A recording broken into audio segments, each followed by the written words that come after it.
السلام علیکم ناظرین، میں ہوں ریاض عاجز۔ ناظرین، آج ہم بات کریں گے اپنے پروگرام میں بورڈ آف پیس کے اجلاس کے حوالے سے، جس کے چیئرمین ڈونلڈ ٹرمپ ہیں، امریکی صدر، اور اس اجلاس میں 47 ممالک نے شرکت کی ہے، جس میں وزیر اعظم شہباز شریف بھی شامل ہیں کہ جنہوں نے شرکت کی ہے اس اجلاس میں۔ ظاہر ہے کہ یہ رسمی اجلاس تھا، ایک انوگرل اجلاس تھا، اور اس میں تمام ممالک کے سربراہان یا ان کے نائبین نے شرکت کی ہے، اور ایک تعارفی اجلاس تھا یہ۔ اس کے اندر کچھ چیزیں طے ہوئی ہیں، کچھ اناؤنسمنٹ ہوئے ہیں، لیکن ابھی رسمی طور پر یہ معاملات آگے بڑھے نہیں ہیں، ابھی صرف اناؤنسمنٹ کی حد تک ہے، اور جو ڈیولپمنٹ ہوگی وہ فیوچر میں ہوگی۔ لیکن اس میں جو باتیں ڈونلڈ ٹرمپ نے کی ہیں وہ بڑی اہم ہیں۔ ایک تو انہوں نے بہت زیادہ تعریف ایک مرتبہ پھر شہباز شریف کی، اور خاص طور پر فیلڈ مارشل عاصم منیر کی ہے، اور ان کو ایک زبردست فائٹر قرار دیا ہے، اور تقریباً مطلب ان کو بہت زیادہ ان کی غیر معمولی انداز سے ان کی پذیرائی کی ہے۔ اور دوسری بات یہ کہ جو انہوں نے اکثر وہ بات کرتے رہے ہیں، وہ میرے خیال ہے کہ درجنوں دفعہ اب یہ بات کر چکے ہیں پاکستان اور انڈیا کی جنگ کے حوالے سے، اور انہوں نے کہا کہ یہ جنگ میں نے رکوائی ہے، اور اس میں تقریباً اب انہوں نے فائٹرز کی تعداد یعنی طیاروں کی تعداد 11 بتائی کہ 11 طیارے اس جنگ میں گرائے گئے۔ تو اس کے علاوہ مودی کے حوالے سے بھی انہوں نے کہا کہ بڑا اچھا آدمی ہے، جبکہ ایران کے حوالے سے کہا کہ 10 دن میں کوئی نہ کوئی معاہدہ ہو جائے گا ایران سے۔ غزہ کے حوالے سے کہا کہ ہم یہاں پہ مل کے غزہ کی تعمیر نو کریں گے، اور یہاں پر کچھ بہتری لانے کی کوشش کریں گے۔ تو لیکن اس میں سب سے اہم ترین بات یہ ہے کہ کوئی بھی بڑا ملک یعنی یورپ کا یا خود امریکن کانٹیننٹ کا یا دوسرا کوئی بڑا ملک اس میں شریک نہیں تھا، چائنا یا روس اس میں شریک نہیں تھے اجلاس میں۔ تو یہ بڑی اہم اس کے اندر بات ہے۔ تو اس پہ بات کرتے ہیں کہ کتنی اہمیت ہے اس بورڈ آف پیس کی، کیا کرے گا فیوچر میں، کر بھی سکتا ہے کہ نہیں کر سکتا، کیا معاملات ہوں گے۔ گفتگو کرنے کے لیے موجود ہیں بین الاقوامی امور کے تجزیہ کار سردار محمد اشرف صاحب۔ السلام علیکم جناب سردار صاحب۔ السلام سردار صاحب، یہ کل جی اجلاس ہوا اور اس میں بہت بہت ساری باتیں ہوئی ہیں، زیادہ تر تو ٹرمپ نے کی، باقی تو فوٹو سیشن تھا یہ تقریباً۔ کیا کیا کہتے ہیں اس حوالے سے آپ؟ بجی وہ مجھے کوئی دن میں کسی آدمی نے فون کیا، پوچھ رہا تھا کیا ہے، تو میں نے کہا ٹرمپ صاحب جو ہے وہ پہلے ریسلنگ کے ہوسٹ ہوا کرتے تھے، تو اب تو صدر ہیں، تو اب وہ دنیا کی قوموں کے درمیان جو ہے وہ لڑائی بھی کرواتے ہیں، صلح بھی کرواتے ہیں، امن بھی کرتے ہیں، جنگ بھی کرتے ہیں، تو یہ سب ان کا تماشا چل رہا ہے۔ تو دیکھنا یہ ہے کہ یہ ایک اچھا ہے، اگرچہ کہ تقریباً کوئی 700 سے زیادہ لوگ جو ہیں اسرائیل نے فلسطینیوں کے اور غزہ کے سیز فائر کے بعد بھی انہوں نے 600-700 آدمی مار دیے۔ تو دیکھنا یہ ہے کہ یہ جو ملک ان کے ساتھ ٹرمپ کے ساتھ جا کے اس امن کی اس میں شامل ہوئے ہیں، اس میں کیا رنگ دکھائے گا، چونکہ اس سے پہلے جو ٹرمپ صاحب ہیں وہ کہتے تھے غزہ مجھے بھیج دو، اور غزہ کے لوگ جو ہے ان کو ہم دوسرے کسی ملک میں وہ کریں گے تاکہ اس کو ہم ایک ٹورسٹ ریزارٹ بنائیں گے۔ تو ہمیں نہیں معلوم، اللہ خیر کرے، جو بڑی تعریفیں انہوں نے کی ہمارے فیلڈ مارشل کی اور شہباز شریف کی، تو میں نے کہا کہ بھائی یہ مجھے بڑا وہ ہوتا ہے کہ اتنی تعریفیں کر کے کہیں ایسا نہ ہو کہ ہمارے لیے کوئی بڑا وبال تیار ہو رہا صحیح ہے، بالکل ٹھیک ہے۔ ہو، جس میں ہم جو ہے وہ سادگی سے مار کھا جائیں اور کہ جی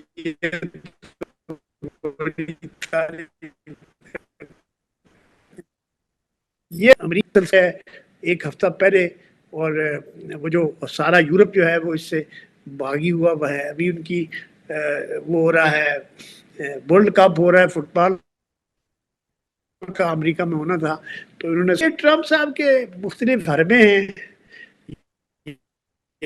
نہیں، میں آپ سے سوال یہ کرنا چاہ رہا مختلف ہوں کھیل ہیں۔ کہ سردار صاحب، میں پوچھنا ہی چاہ رہا ہوں کہ اتنے اہم ممالک نے اس میں شرکت نہیں کی، بلکہ کسی بھی اہم ممالک نے، سوائے اگر آپ پاکستان کو ویٹیج دیتے ہیں تو پاکستان کے علاوہ کوئی بھی ایسا ملک نہیں تھا، یا سعودی عرب کو ویٹیج دیتے ہیں تو سعودی عرب، بس باقی تو کوئی ایسا ملک تھا نہیں کہ جس کی اپنی کوئی بہت زیادہ ورتھ ہو. تو اس کی کیا اہمیت پھر فیوچر میں جا کے بنے گی؟ دیکھیے اس میں جو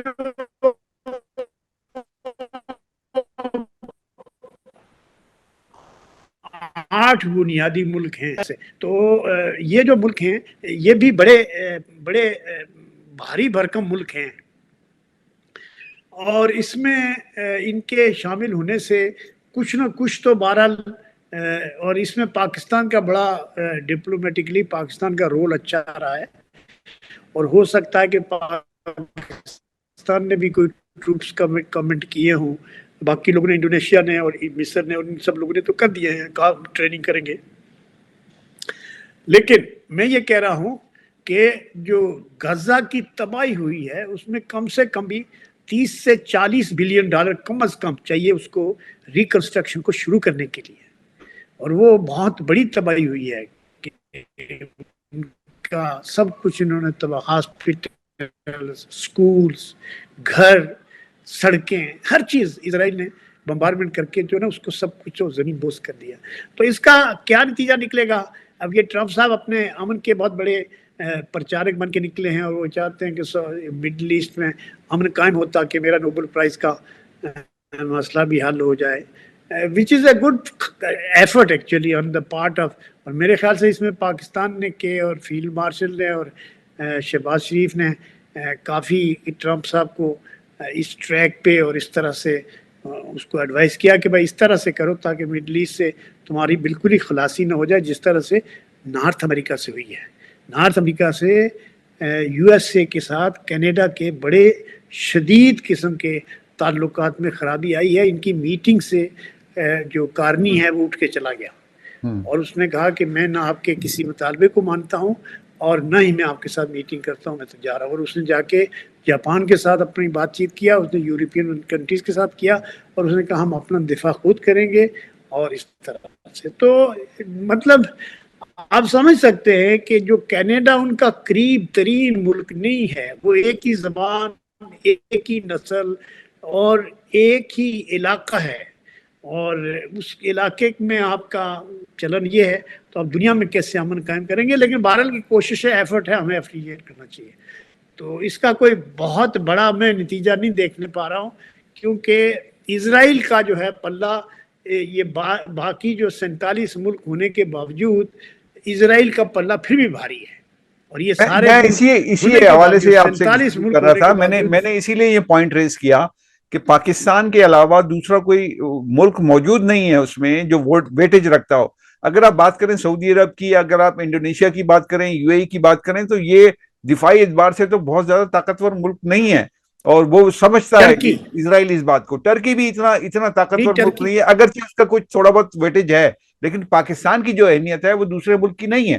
تو اسی لیے میں نے یہ آپ سے گزارش کی کہ اس میں سے پاکستان، یا آپ چلیے ٹرکی کو بھی کہہ لیجئے، یا سعودی عرب کو بھی کہہ لیجئے، یا کسی حد تک یو اے ای کو کہہ لیجئے، یہ 3-4 ملک تھے جو تھوڑا سا ویٹیج رکھتے ہیں. کوئی یورپین کنٹری نہیں ہے، کینیڈا نہیں ہے، روس نہیں ہے، چین نہیں ہے، تو پھر اس بورڈ آف پیس کی کیا اہمیت ہے، اور یہ کیا کام کر سکے گا فیوچر میں؟ دیکھیں یہ تو اس سے اچھی امید ہی وابستہ رکھی جا سکتی ہے، لیکن اگر if we go by history, اور اگر تاریخ کسی بات کا جو ہے وہ پیمانہ ہے، تو ہم تو یہی دیکھ رہے ہیں کہ 1948 سے لے کر 2025 تک فلسطینیوں اور عربوں اور مسلمانوں کی درگت ہی بنتی رہی ہے، اور بڑی پاورز کے ہاتھوں بنتی رہی ہے، خاص طور پر امریکہ بہادر کے ہاتھوں. تو اب امریکہ کو ان سے تھوڑی بہت بھی لے کے گئے ہیں، تو اب پتہ نہیں، شاید ان کو یہ خیال ہوا ہو کہ یہ بھی انسانوں کی بستیاں ہیں اور ان سے بھی کوئی اچھے تعلقات رکھنے چاہیے، کیا پتا. We don't know, because I would like to see there is some result, کیونکہ 600 آدمی روز اسرائیل ان کے اوپر بمبارمنٹ کرتا ہے، روز آدمی مارتا ہے، تو کوئی روکنے والا تو ہے ہی نہیں. اب کیا یہ جو انڈونیشیا، پاکستان، ایجپٹ، ٹرکی، اس کے کوئی بندے اگر وہاں جائیں گے تو کیا یہ اسرائیلی فوجیوں کو روک سکیں گے؟ تو یہ بڑا کمپلیکیٹڈ میٹر ہے، بٹ اسٹل ایفرٹ ہے تو جنگ سے کم ہے، اور بات چیت ہو رہی ہے، گفتگو ہو رہی ہے، اسرائیل دیکھیے نا، بھی ادھر اس میں بیٹھا ہے، آپ نے خود ہی باقی کہا جو کہ ملک ہیں سات وہ سو بھی لوگ سارے ادھر بیٹھے ہیں، تو وہ آپ نے خود ہی کہا نا کہ 700 لوگ اسرائیل 700 انسانوں کو مار چکا ہے امن معاہدے کے باوجود. تو پھر آگے چل کے تو پھر اس کا مطلب ہے کہ جو سیز فائر اسرائیل کے بعد ڈکٹیشن دے گا اسی کو فالو کرنا پڑے گا نا.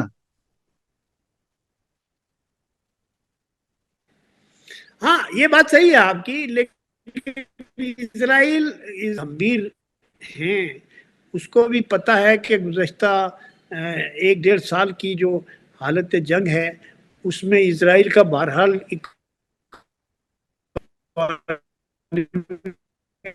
کا نقصان ہوا ہے.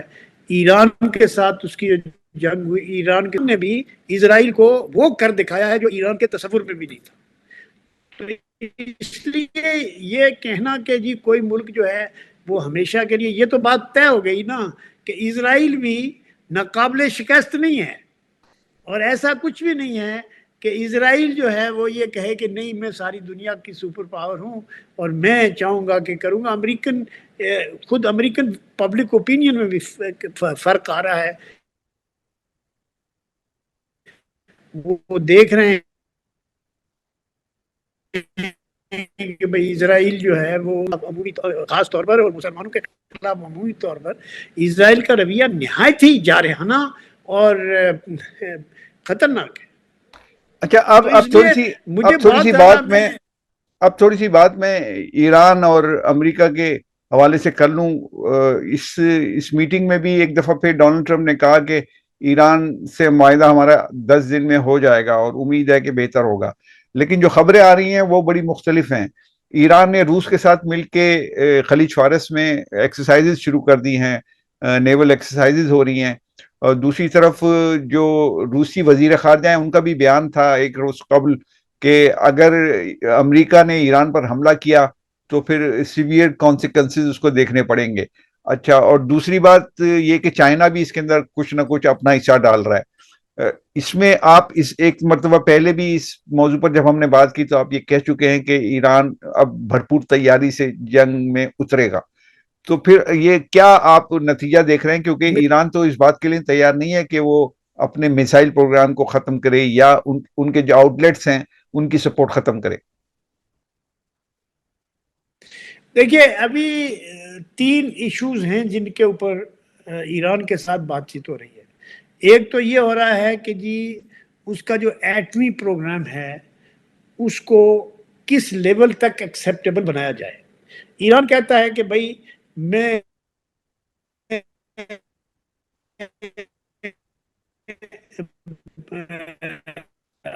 ہتھیار بنانے والا یورینیم تیار نہیں کروں گا، لیکن انرجی کے لیے اور لائٹ کے لیے اور انرجی کے لیے میرے خیال نہ پڑے گا. اور ایران کو بھی کچھ اپنے اوپر پابندیاں لگانی پڑیں گی کہ آپ جو ہے وہ خفیہ طریقے سے اپنا ایٹمی ہتھیار بنانے کا پروگرام نہیں جاری رکھ سکتے. اور اس کا جو نتیجہ ہے وہ خراب نکلا پہلے بھی. تو میرا یہ کہنا ہے کہ ایران جو ہے گزشتہ 47 سال سے حالت جنگ میں ہے. آپ سوچیں کہ 3 نسلیں ایرانیوں کی جو ہے وہ اس وقت سفر کر چکی ہیں، اور ابھی ایک 4تھی نسل بھی سفر کرے گی. تو ان کے اندر جو دوسری چیزیں ہیں، تو ایران کے اپنے انٹرسٹ میں بھی یہ ہے کہ وہ اپنے تعلقات کو نارملائز کرے، حالت جنگ سے نکلے، امن کی طرف قدم بڑھائے. امن جو ہے وہ جنگ سے 1000 گنا بہتر ہے، چاہے اس کی قیمت کچھ بھی ہو. تو یہ بات صحیح ہے آپ کی کہ ایران یہ کہتا ہے جی نہ تو ہم ایٹمی پروگرام پہ کوئی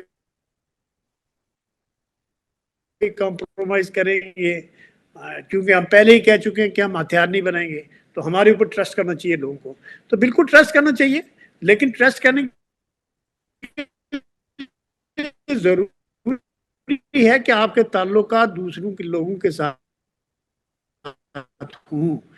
امریکہ کے ساتھ بھی تعلقات، ویسٹ کے ساتھ بھی تعلقات، پابندیاں جو 47 سال سے ایرانی اللہ کو پولیٹیکل پاور کے طور پر تو لبنان میں بے شک رکھے، لیکن اس کو ملیٹری پاور کے طور پر، یا جیسے حماس کا تھا، اور اسی طرح سے جو وہ ہیں یمن کے جو حوثیز جو ہیں، ان کے لیے بھی ضروری ہے، کیونکہ ایران کا خود کا دنیا کے ساتھ تعاون کرنا ایران کو بھی فائدہ ہے، اور دنیا ٹائم نہیں ہے امریکہ ایران پر حملہ کرے. وہ پچھلی دفعہ جو اسرائیل کے کہنے پہ انہوں نے کر دیا، میں نہیں سمجھتا ہوں کہ اسرائیل کے کہنے. اچھا ایک بات اور بتائیے، اور اسرائیل اس دفعہ خود بھی اچھا ایک بات اور بتائیے، وہ یہ کہ جی جس طرح روسی وزیر خارجہ کا بیان آیا کہ اگر ایران پر حملہ کیا تو اس کے سنگین نتائج ہوں گے، تو آپ کو لگتا ہے کہ روس جو ہے وہ اپنے فٹ پرنٹ کے ساتھ یا اپنی فوجوں کے ساتھ ایران کا ساتھ دے گا، یا صرف سفارتکاری تک کی بات محدود رہ جائے گی؟ کیونکہ جو چائنا ہے اس کا انٹرسٹ ہے، کیونکہ دنیا کی 20% تیل جو ہے یہاں سے گزرتا ہے، تو اسٹیٹ آف ہرموز کے اوپر چونکہ ایران بیٹھا ہوا ہے، اور اس کو بھی دنیا کے ساتھ اپنے نارمل روابط قائم رکھنے کی ضرورت ہے. ایران میں وہ یہ کر پاتا ہے نہیں کر پاتا، یہ ایک بڑا سوال ہے، چونکہ یہ تو سارے ان کی جو ان کی ساری بنیاد ہے وہ اسرائیل اور امریکہ کے خلاف ہے. تو اب اس کے اوپر جو ہے وہ اس میں کتنی نرمی کریں گے، کتنی نرمی نہیں کریں گے. لیکن یہ بات میں آپ کو بتا دوں کہ امریکہ ایران پر حملہ بالکل نہیں کرے گا، پیریڈ. اس میں کچھ بھی بھیج رہا ہے کافی. ٹھیک ہے، بہت شکریہ آپ کا سردار صاحب. آواز میں ڈسٹربنس ہے، اس لیے ہم پروگرام کو یہیں ختم کر رہے ہیں. بہت زیادہ نیٹ ہمارا اچھا کام نہیں کر رہا، وائس کلیئر نہیں ہے آپ کی بھی، اور شاید میرا سوال بھی آپ تک صحیح طریقے سے نہیں پہنچ رہا، تو لہٰذا پروگرام کو ہم یہیں ختم کرتے ہیں. بہت شکریہ آپ کا اپنے گفتگو کی. ناظرین، یہ گفتگو آپ نے سن لی. میں اجازت چاہتا ہوں. اللہ حافظ.